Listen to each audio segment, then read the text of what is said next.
The aardgeese, a group of ancestrally herbivorous flightless canaries which first appeared 40 million years ago, have become one of Serina's most diverse groups on land. In the hundreds of thousands of generations since they first appeared, the group has exploded in diversity and spread across the planet, from east to west and pole to pole. Since the separation of Ankiska and Striata in the north, however, different lineages of the clade have been isolated from one another. In the east, the ovovivaves, a group of cursorial birds which practice internal incubation of their eggs, have spread and diversified abundantly. Different lineages have developed to exploit a wide variety of ecological niches in addition to herbivory, including carnivores and specialized insectivores, displacing many other canary groups, particularly early predator lineages. In the increasingly isolated West, however, where the aardgeese first originated, a wider variety of unrelated canary diversity survives. The continents of Ankiska and Striata separated shortly after the ancestors of the ovovivavian aardgeese crossed into the east, providing a haven for diversity which has been lost or is withering elsewhere in the face of competition from this up and rising new group. The live-bearing bird. Ovovivavian aardgeese, or Vivas for short, are not truly live-bearing. Rather, they lay eggs which hatch within hours, sometimes as long as a few days, of exiting the body. Nonetheless, this is such an advantage over the lengthy external incubation periods of other birds that by 50 million years post-establishment, the Vivas have outcompeted them to a very significant extent in both polar regions upon Serina's eastern supercontinent, where the cold climate makes traditional nesting difficult for large terrestrial birds. By the time such birds will have begun laying, the live bearers will have already borne their chicks. In addition to totally displacing other herbivorous groups, such as the blundering wombles, the Vivas have begun to greatly diversify ecologically. One notable group remained herbivores, specializing further into their grazing or browsing niches and developing more efficient methods of feeding. Known as ceralopes, they chew their food like the ancestral Viva of 25 million years ago, using a muscular tongue to grind plant matter against plates in the roof of the mouth before swallowing. And in order to keep it in the mouth, they've now begun to develop fleshy cheeks along the mouth to prevent it from being lost before it gets into the stomach. The beak has become reduced to the end of the snout, fulfilling a niche like the front teeth of a mammal.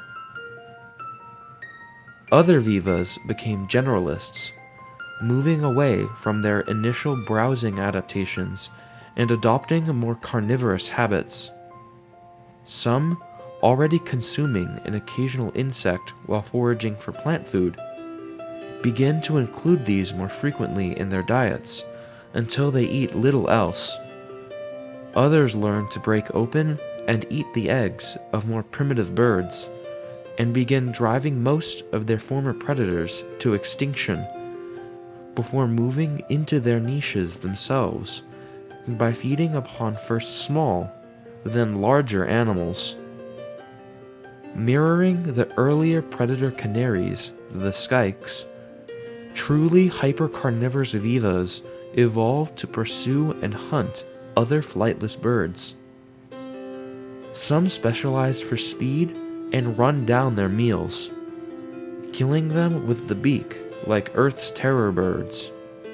while the elusive banshees specialize as cunning, solitary ambush hunters, leaping upon unsuspecting victims, digging in their claws, and flapping their remnant wings to keep balanced before delivering a killing blow with a powerful jaw in the manner of raptors.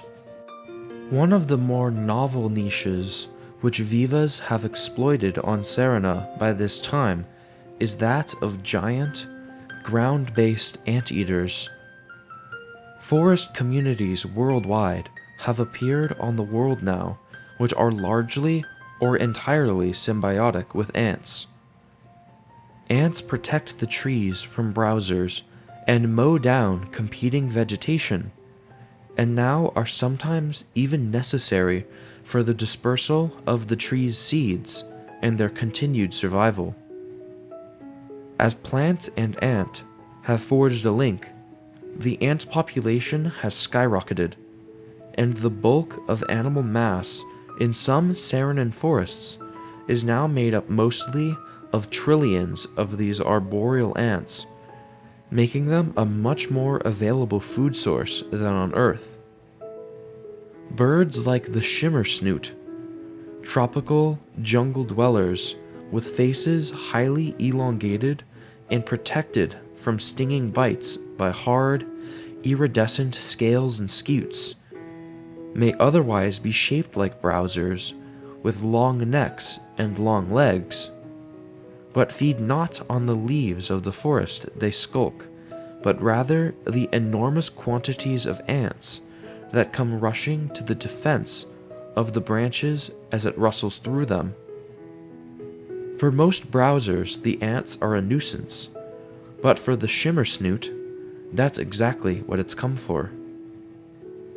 Weighing several hundred pounds and standing taller than a man, it sweeps up more than 20 pounds of them from the canopy in a good day with its long, bristle-covered tongue, and still makes no noticeable dent in their numbers overall. The shimmer snoot's jaw is partially fused and the beak reduced to a small, hooked covering on the tips of the jaws, able to break open ants' nests within plant tissues to get at their prey. Also insectivorous are the bumblets, very small aardgeese, which have evolved to dig and shelter in burrows for protection from predators and inclement weather, using the very large claws on their adulas to loosen the soil ahead of them and kicking it behind them with their very large feet. They feed mainly on earthworms and the larvae of beetles and have a large, tweezer-like beak to snatch these prey up, but still grind it in the mouth before swallowing it. Though they are true vivas and incubate their eggs internally, they are quite divergent from their relatives.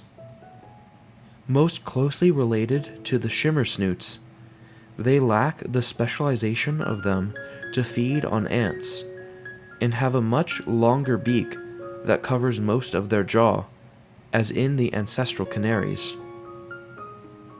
Vivas are the first bird group on Serina to truly redevelop a long tail, and most groups exhibit both an elongated torso behind the legs, which supports the ovaries of females, and additional vertebrae on the end of the spine. The new tail helps these birds to maintain their balance, being at its extreme in species which frequently run at high speeds.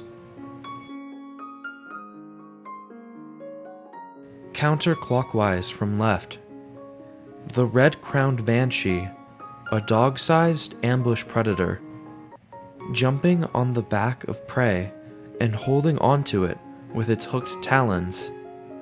The banshee kills its prey by biting into its neck using its powerful beak. The imperial shimmer snoot, a large and long-legged anteater, the shimmer snoots are the only vivas to retain fully developed plumage on their necks, which sport colorful iridescence. Such veined plumage is also still present on the crowns, wings, and tails of most vivas, while the body plumage is extremely primitive and hair-like, made up only of single, unbranched strands. Males use their colorful necks, as well as the vibrant scales on their long snouts, which give them their common name, to entice potential mates. Black-backed ceralope, a gregarious herd dweller from the cold northern plains, which exhibits a large and swollen covering to its nostrils, useful for heating cold polar air before taking it into the body. The structure is filled with thick bristles and is also quite effective at filtering dust from the air. Banded bumblet, a small, burrowing insectivore. It has reduced wings, but very large thumb claws used to dig large and often quite complex communal burrow systems.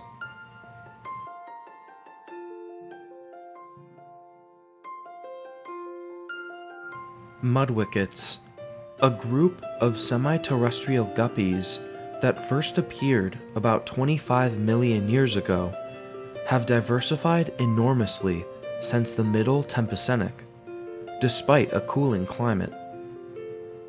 Found across the subtropical belt in Serina's east, where Striata meets Walteria, these formerly water-bound fishes have begun to totally cut their ties to the water.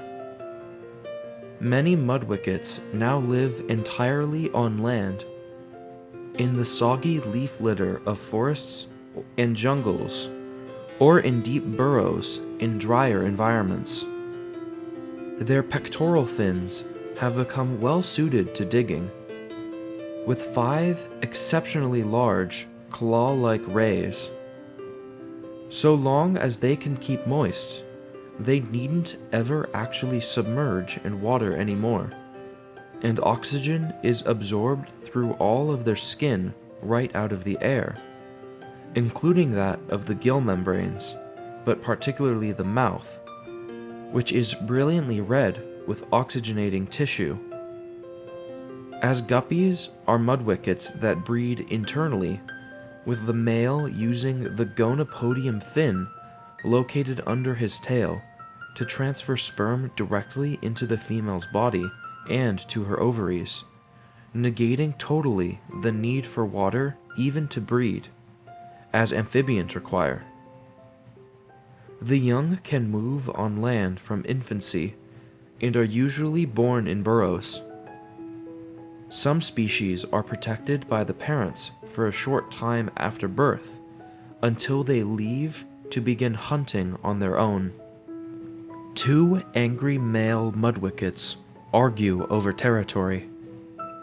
Mudwickets are strange-looking animals, with bulbous eyes, often wide-grinning mouths, and colorful dorsal fins on their backs.